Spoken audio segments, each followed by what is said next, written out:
Yeah, in that 31-day interim, up to today, Gaddafi said he was going to win, and that he's been using literally bombings from the air, a massacre of literally, we'll probably never know the accurate number.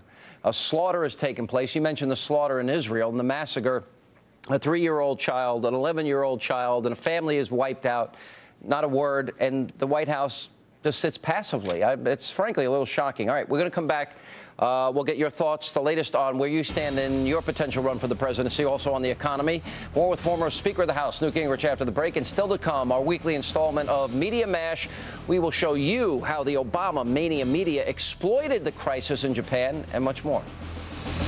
And with all turmoil around the globe, some key domestic issues have been overshadowed in recent weeks. But today, 2 major votes took place on Capitol Hill. On the Senate side, yet another continuing resolution was passed that will keep the government open for business until April the 8th. And in the House, Republicans scored a major victory, voting to prohibit federal money from being used to fund National Public Radio.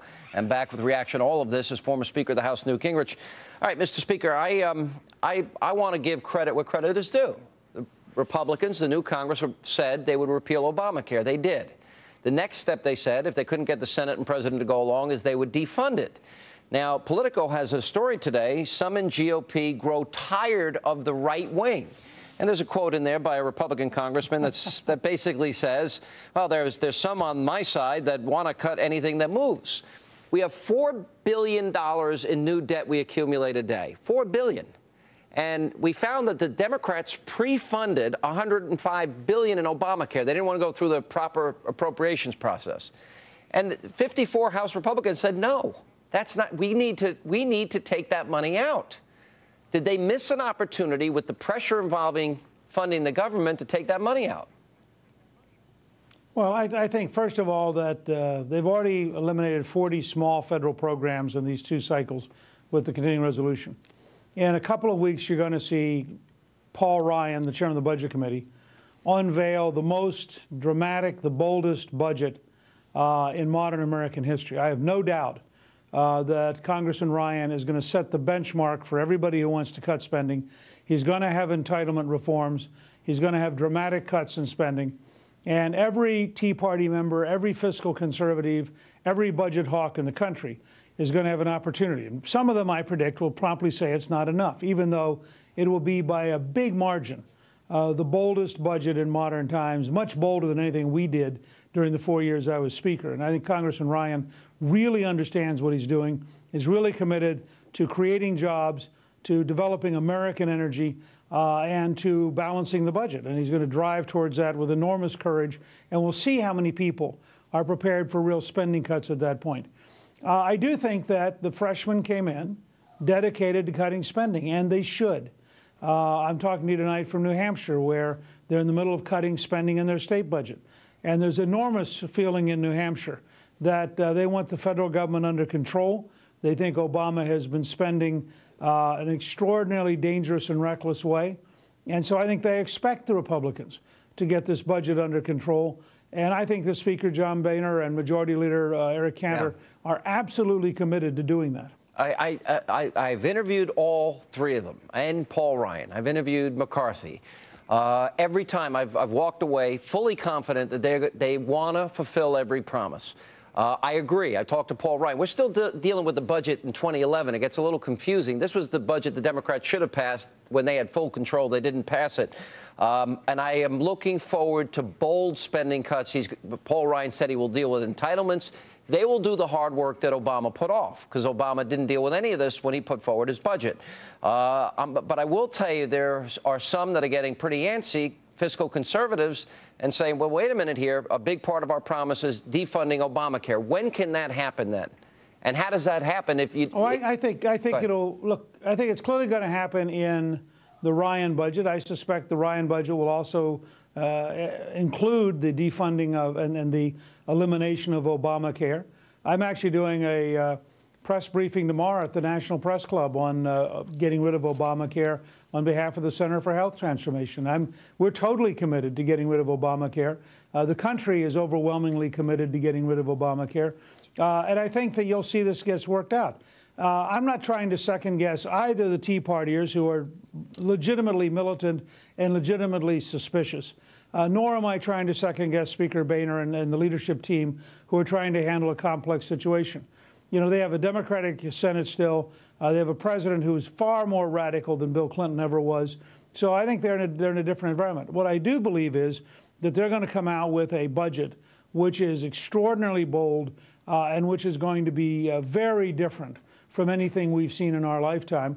And I hope most conservatives are going to give Paul Ryan the benefit of the doubt, rally to passing that budget, and make clear that the real choice isn't between a lot of cutting and even more cutting, but the real choice is between dramatic cutting and Obama's gigantic spending. And I think that's the real choice for this year. I think that, as Mike Pence has been saying, I like the line, the fight has got to come. They've got to be willing to pick the fight. And I hope they're not going to be intimidated by fear of shutdown. But if they do all the things you're saying, I think there'll be broad, sweeping support. All right, last question. Where do you stand in this? I see you smiling. In your potential run for the presidency? Where are you now? We're making a lot of progress. We had a very good day today here in New Hampshire. There are a lot of people going to newtexplore2012.com. We're testing to see if we have enough financial support and enough volunteer support. And I would say so far it's going very well. And Callista and I are monitoring it every day. We're also in the process of taking our 4 small businesses and putting them in shape that we could, in fact, run. And I suspect in a few weeks you'll have an answer, maybe about in parallel with Ryan or just a little bit after his budget. But we certainly have had a lot of very positive support here today, as we did last Monday in Iowa. And we're going to continue to work to reach out, to test the waters, and to see whether or not there's grounds for a dramatically different candidacy. Last question. That would challenge Obama head on. For those that say we now have to rethink nuclear power in this country, I know you led the drill here, drill now, pay less. It's one of your final 4 issues. What do you say to those that may question or politicize, because of the tragedy in Japan, the use of nuclear power in this country? I say we need a scientific commission of nuclear engineers and nuclear physicists, not politicians, not ideologues, not left-wing extremists, but a scientific commission. And we need to get at the facts. The truth is, the Japanese government doesn't know the facts yet. The American government doesn't know the facts. And I'll guarantee you that Ed Markey and other anti-nuclear extremists don't know the facts. And I'm prepared to say, let's let the facts tell us the truth. If the truth is that there's something fundamentally flawed, then those of us who have been pro-nuclear have to look at that. If the truth is that the system can be fixed and that with some reasonable steps, nuclear power can be made safe, then those who are rabidly anti-nuclear ought to be required to face that. But let's have scientists and engineers, not politicians, tell us what the facts are. Mr. Speaker, thanks for being with us. Appreciate it. And we'll be waiting for your announcement in weeks to come. Coming up next, Brent Bozell is here with the weekly roundup of the lamestream Obama mania media's attempts to spin the news. Media mash is next. And then later, Hillary Clinton says she does not want another term as Secretary of State if President Obama is reelected. So what's next for her? We'll tell you what she said coming up. And we turn now to this week's installment of Media Mash, our analysis of the mainstream Obama mania media's liberal bias. And back to help sort through all of this week's examples, the president of the Media Research Center, Brent Bozell. Brent, welcome back, sir. Sean, how you doing? All right, so we have this tragedy, obviously, in Japan, and our thoughts and prayers, as we've said, are with the people, and we hope for the best outcome possible in their recovery. But it's been a very difficult time. But we have examples of literally media seeming to exploit this somewhat to lobby against budget cuts. How do they tie these two together? Watch. The quake has also triggered a tsunami of political bickering in Congress. Democrats accuse Republicans of being irresponsible for proposing budget cuts to NOAA, the federal agency that provides forecasts and early warnings of natural disasters. If NOAA's budget gets cut, are people's lives more at risk? Absolutely. This is important stuff.